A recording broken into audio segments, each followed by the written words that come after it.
हम सब ने ये तो सुना ही है कि पैसा कमाना एक कला है, लेकिन क्या पैसा खर्च करना उससे भी बड़ी कला हो सकती है? मॉर्गन हाउसहोल्ड की किताब the art of spending money के सार से यही एक बहुत दिलचस्प सवाल सामने आता है। और ये सवाल दिलचस्प इसलिए है क्योंकि हमारा पूरा ध्यान, आप देखिए, हमेशा कमाने पे रहता है। बच्चों को सिखाया जाता है कि पैसे कैसे बचाएं, कैसे ज्यादा कमाएं। हाँ बिल्कुल। लेकिन उस कमाए हुए पैसे का करना क्या है, इस पर शायद ही कोई बात करता है। ऐसा मान लिया जाता है कि ये तो सबको पता ही होगा। हाँ, जैसे मान लिया गया हो कि पैसा आना ही बस वही मंजिल है। और आज की हमारी चर्चा इसी धारणा को तोड़ने के लिए है। हमारे पास जो स्रोत हैं वो इस आइडिया की गहराई में उतरते हैं कि पैसा मंजिल नहीं बल्कि एक बेहतर जिंदगी बनाने का एक औजार, एक टूल कैसे बन सकता है। हमारा मकसद ये समझना है कि पैसों से जुड़े फैसले वो सिर्फ बैंक अकाउंट को नहीं बल्कि जीवन को सही मायनों में समृद्ध कैसे बना सकते हैं। तो चलिए इस कला को समझने की कोशिश करते हैं। ठीक है, तो सबसे पहले इस बुनियादी विचार से शुरू करते हैं कि पैसा एक औजार है, मंजिल नहीं। ये सुनने में तो बहुत सीधा साधा लगता है, लेकिन असल जिंदगी में इस पर चलना बहुत मुश्किल है। ऐसा क्यों है? हम क्यों पैसा जमा करने को ही सफलता मान बैठते हैं? इसकी वजह शायद हमारी परवरिश में, हमारे समाज में छिपी है। हमें हमेशा एक कमी के डर के साथ पाला जाता है। अच्छा। पैसा बचाओ, बुरे वक्त में काम आएगा। देखिए, ये सीख गलत नहीं है, पर ये अधूरी है। जब बचाने का काम पूरा हो जाता है तो हमें पता ही नहीं होता कि अब आगे क्या करना है। तो हम वही करते रहते हैं जो हमें आता है। हाँ, और पैसा बचाते रहते हैं। बैंक बैलेंस बढ़ाना एक आदत बन जाती है, एक जैसे कोई स्कोर बोर्ड हो। मतलब हम गेम तो खेल रहे हैं, पर ये भूल गए हैं कि जीत का मतलब क्या है। बैंक में अंक तो बढ़ रहे हैं, लेकिन अंदर से खुशी नहीं बढ़ रही। बिल्कुल, और यहीं से स्ट्रेस शुरू होता है। स्रोत में एक बहुत गहरी बात कही गई है, money should give Joy not stress. पैसा खुशी दे, तनाव नहीं। हाँ, ये एक बहुत बड़ा विरोधाभास है। पैसा जो सुरक्षा और आराम देने के लिए बनाया गया है, वही आज लोगों के तनाव का सबसे बड़ा कारण बन गया है। मैं इस बात से पूरी तरह सहमत हूँ। मैंने ऐसे लोग देखे हैं जिनके पास बहुत पैसा है, लेकिन वो रात को सो नहीं पाते।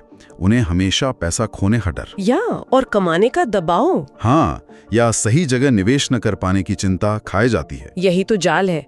असली दौलत ये नहीं कि किसी के पास कितना पैसा है, बल्कि ये है कि उस पैसे के साथ मन में कितनी शांति है।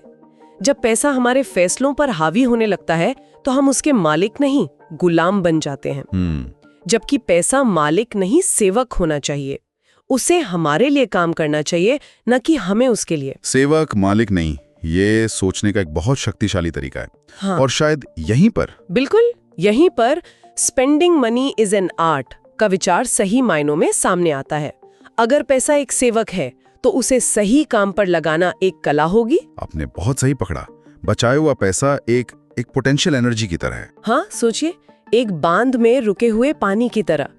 उसमें बिजली बनाने की पूरी क्षमता है, लेकिन जब तक गेट नहीं खुलते और पानी टरबाइन पर नहीं गिरता, तब तक वो सिर्फ रुका हुआ पानी है। खर्च करना ही उस गेट को खोलना है।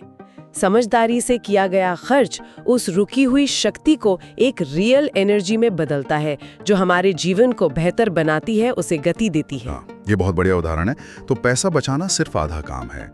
असली कला उसे सही जगह, सही समय पर खर्च करके उस रुके हुए पानी से अपने जीवन के लिए बिजली बनाने में है। बिल्कुल। और ये जो तनाव की बात हमने की, इसका एक बड़ा कारण शायद ये भी है कि हमारे खर्च करने के फैसले वो उतने तार्किक होते नहीं जितने हम सोचते हैं। हाँ, और ये दूसरा बहुत महत्वपूर्ण पहलू है। स्रोत हमें याद दिलाता है कि पैसा खर्च करना एक भावनात्मक अनुभव है।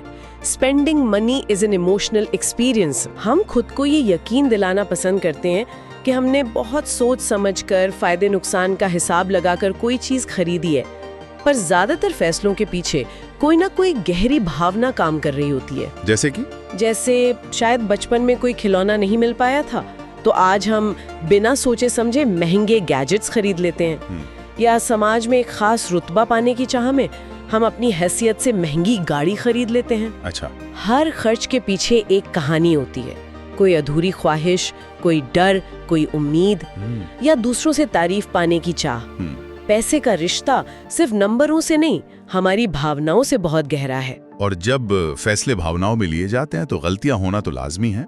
कोई गलत इन्वेस्टमेंट, कोई फिजूल खर्ची, और फिर हम खुद को कोसते हैं हाँ, एक अपराध बोध, एक गिल्ट हमें घेर लेता है। कि हम पैसों के मामले में कितने बुरे हैं। और यहाँ पर स्रोत एक बहुत राहत देने वाली बात कहता है, you are not bad with money, you are human. आप पैसों के मामले में बुरे नहीं हैं, आप इंसान हैं। परिपक्वता इसमें नहीं है कि हम कोई गलती न करें, बल्कि इसमें है कि हम उन गलतियों से सीखें, खुद को माफ करें और आगे बढ़ें। ये जानना बहुत जरूरी है। हम अक्सर अपने अतीत के एक गलत फैसले का बोझ सालों तक ढोते रहते हैं, और भावनाओं से जुड़ी एक बहुत बड़ी गलती है दिखावे के लिए खर्च करना। हाँ, उन लोगों को प्रभावित करने के लिए चीजें खरीदना जिन्हें हम शायद जानते तक नहीं। ये एक ऐसा जाल है जिसमें आज की सोशल मीडिया वाली दुनिया में फंसना बहुत आसान हो गया है। हम उन लोगों से वैलिडेशन चाहते हैं जो हमारी असल जिंदगी का हिस्सा भी नहीं है। स्रोत इसे दिखावे की दौड़ कहता है। और इस दौड़ में हम सिर्फ पैसा नहीं खोते, हम खुद को खो देते हैं। हम अपनी जरूरतों और अपनी असली खुशियों को भूलकर बस दूसरों की नजरों में अमीर दिखने की कोशिश करते रहते हैं। लेकिन असली लग्जरी क्या है फिर? अगर महंगी घड़ियां और गाड़ियां नहीं तो क्या? मन की शांति, अपनी शर्तों पर जीने की आजादी, बिना किसी को कुछ साबित किए वो काम करने की स्वतंत्रता जिससे आपको सच में खुशी मिलती है। इससे बड़ी कोई लग्जरी नहीं है। ठीक है, तो अगर दिखावे पर नहीं तो पैसा सबसे बेहतर तरीके से कहाँ इस्तेमाल हो सकता है? स्रोत में एक चौंकाने वाला आइडिया है। सबसे अमीर वो लोग हैं जो समय पर खर्च करते हैं। ये सुनने में थोड़ा अजीब लगता है। भला कोई समय पर कैसे खर्च कर सकता है? ये एक ऐसा विचार है जो हमारी पूरी सोच को बदल सकता है। हम पैसे को जीवन से ज्यादा महत्व देते हैं, जबकि सच ये है कि पैसा तो वापस कमाया जा सकता है, लेकिन गुजरा हुआ वक्त कभी नहीं लौटता। कभी नहीं। इसलिए सबसे समझदार लोग पैसे का इस्तेमाल अपना समय खरीदने के लिए करते हैं। लेकिन समय खरीदना, ये तो बहुत महंगा सौदा लगता है। एक आम इंसान जो अपनी तनख्वाह से घर चला रहा है, वो समय कैसे खरीद सकता है? ये तो अमीर लोगों की बातें नहीं है। नहीं, बिल्कुल नहीं। ये सोच के स्तर पर है। इसके छोटे और बड़े दोनों तरह के उदाहरण हो सकते हैं। एक बड़ा उदाहरण है ऑफिस के पास थोड़ा महंगा घर लेना, ताकि रोज आने जाने के 2 घंटे बचे। वो 2 घंटे आप अपने परिवार के साथ अपनी सेहत पर या कुछ नया सीखने में लगा सकते हैं। बिल्कुल ठीक है, ये तो बड़ा उदाहरण हुआ। छोटे स्तर पे कैसे हो सकता है? छोटे स्तर पर सोचिए, क्या आप घर के सारे काम खुद करते हैं जिनमें आपका बहुत समय और ऊर्जा लगती है? शायद आप हफ्ते में एक बार साफ सफाई के लिए किसी की मदद ले सकते हैं, या फिर एक अच्छा प्रेशर कुकर या डिश वॉशर खरीदना जो आपका रोज का 1 घंटा बचाता है। अच्छा, तो ये सब समय खरीदना ही। हाँ, स्रोत में एक बहुत शक्तिशाली पंक्ति है, time is not money, time is life. समय पैसा नहीं है, समय ही जीवन है। और जब आप पैसे से समय खरीदते हैं तो आप असल में अपना जीवन वापस खरीद रहे होते हैं। वाह, ये तो सोचने का पूरा नजरिया बदल देता है। और समय के बाद दूसरा सबसे अच्छा निवेश बताया गया है अनुभवों पर। चीजें नहीं, अनुभव खरीदो। ये बात मैंने पहले भी सुनी है, लेकिन क्या ये हमेशा सच होती है? ज्यादातर मामलों में हाँ। सोचिए, जब आप कोई नया फोन खरीदते हैं तो उसकी खुशी कितने दिन रहती है?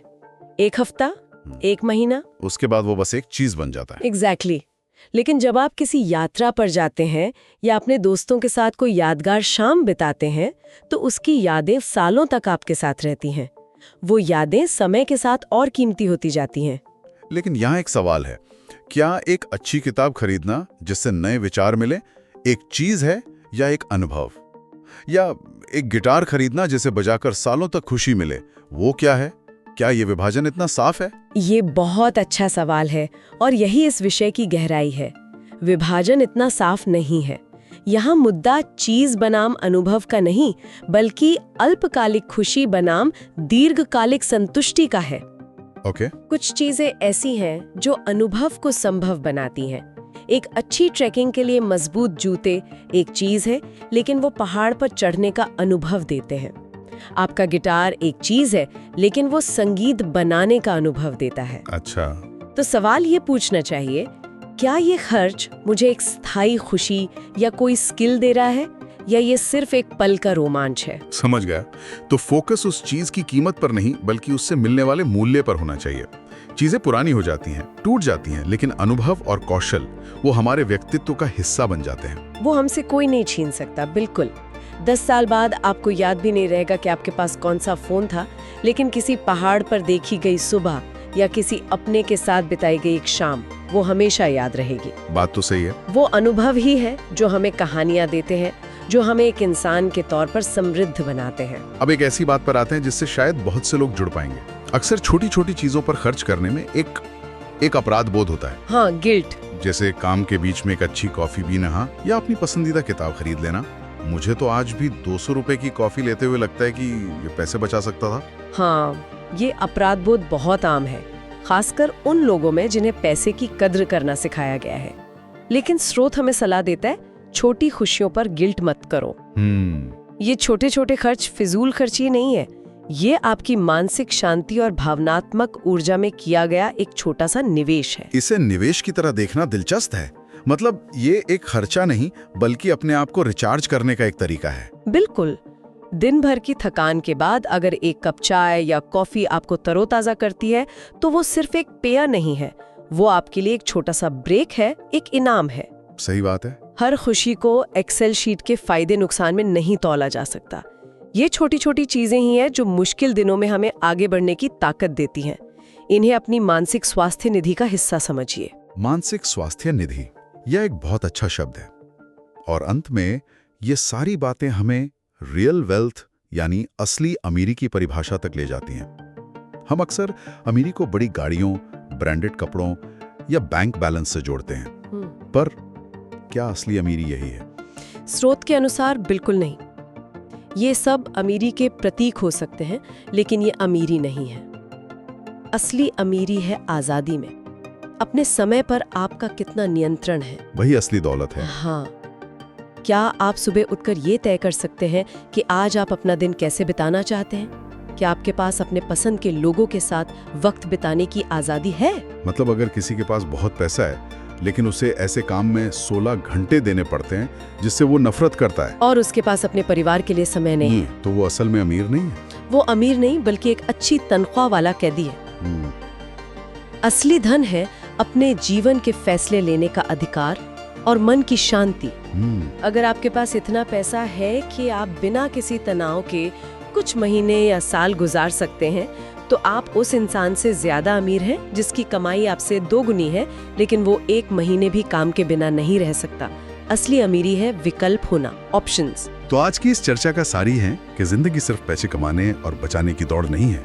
ये एक कला है जिसमें हम पैसे को एक औजार की तरह इस्तेमाल करके, समझदारी से खर्च करके और सार्थक रूप से जीकर अपनी शर्तों पर एक समृद्ध जीवन बना सकते हैं। पैसा एक बहुत शक्तिशाली औजार है, इसमें कोई शक नहीं, लेकिन इसकी असली कीमत तब है जब ये हमें वो जीवन जीने में मदद करे जिसके हम सपने देखते हैं, न कि जब ये खुद ही एक सपना बन जाए जिसे पाने की दौड़ में हम जीना ही भूल जाएं। ये एक माध्यम है, मंजिल नहीं। बिल्कुल। और जाने से पहले श्रोताओं के लिए सोचने के लिए एक सवाल छोड़ते हैं। अगर पैसे की बिल्कुल चिंता ना होती, अगर बैंक अकाउंट में जरूरत से कहीं ज्यादा पैसा होता, तो आज का दिन कैसे बिताया जाता?